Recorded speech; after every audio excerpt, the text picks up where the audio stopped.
Hi there, I'm Drew Badger, the world's #1 English fluency guide, and welcome to the new series that just gives you basic definitions and shows you descriptions of things in everyday life, so you can see what it's like to express these as a native speaker would. In today's video, we're going to talk about a shoe, one of my shoes actually, and we're going to describe it in basic and then intermediate and then more advanced terms. Let's begin.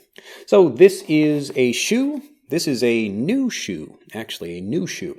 The shoe is maybe a size 12, so 28 or 29 or 30 centimeters, I guess. This is my shoe, actually, 30 centimeters. It is a New Balance shoe, and it has many different colors, some interesting colors, actually.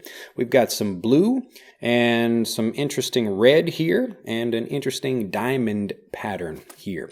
So this is just a basic definition. I'm talking about physically what the shoe is or what it looks like. Now we'll give a bit more detail in the intermediate description. So this is a shoe that I bought recently, about a month ago in San Francisco. So I can't really find shoes in my size that I like here in Japan. Most of the shoes are maybe a little bit too small, and if they are my size, I don't like the design or the style. So I actually really like New Balance just because these shoes are wider. New Balance shoes are wider and they just feel more comfortable for my feet. The only problem is that now New Balance shoes are popular. When I first started wearing New Balance shoes, they were just shoes for old men, but now they are popular shoes, and that means they are more expensive.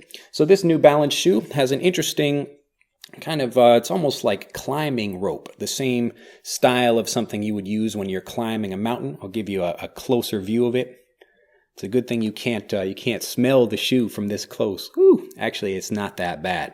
But this is just a general intermediate way of describing this shoe. So I'm talking about what it looks like and maybe giving a little bit of history or the story about it. So now I'll give the slightly faster and more advanced way of expressing this the way a native speaker would. So this is a shoe I actually picked up. So I bought it. I picked it up in San Francisco. And I hadn't actually gotten a new pair of shoes in about a year and a half, I think. So it's a rare treat for me to go back to America and actually pick up some shoes because, well, I do a lot of walking around and I wear down the bottoms of the shoes. So these shoes have an interesting tread on the bottom. You can see the tread is the design, just like you have on the bottom of a tire. Now this came from, or at least the story about this is that Nike shoes were designed using a tread like this to grip the track better. So Nike shoes were originally designed for runners, but they were made with a waffle iron. So if you've ever made waffles before, this is a typical kind of style or the shape that you would see on that. So this is actually an interesting design too. We've got some kind of paint splotches on the bottom of this, and also some more different kind of paint splotches here on the side of the shoe. So this is the, let's see, whatever this is, a Trail Buster. I forget the name of the shoe, but anyway, it's just a Phantom Fit New Balance shoe. There are lots of different New Balance shoes you can buy. This is not sponsored in any way by New Balance. I just happen to like the shoe. I thought it looked interesting, and because if you look at my regular fashion every day, I'm not really wearing anything particularly interesting. Just wearing t-shirts, so I like having a bit more of an interesting shoe to wear.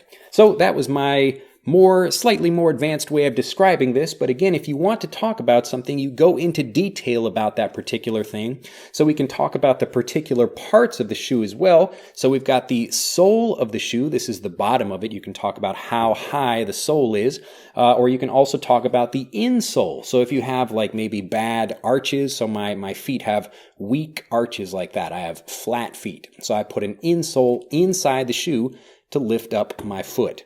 And you can also talk about this part here. This is called the tongue of the shoe, just like your tongue in your mouth. We've got the laces, and then you can get even more particular about particular like patterns or fabrics or styles that are on the shoe. I don't want to give you too much information in this video, but these again are just examples of how to explain it. If you have liked this video, please let me know. Like that, click that like button. Do become a subscriber to the EnglishAnyone.com YouTube channel if you have not already, and put a comment down below for what you'd like to see me cover next. Anyway, have a fantastic day. I look forward to seeing you in the next video. Keep practicing. Bye-bye.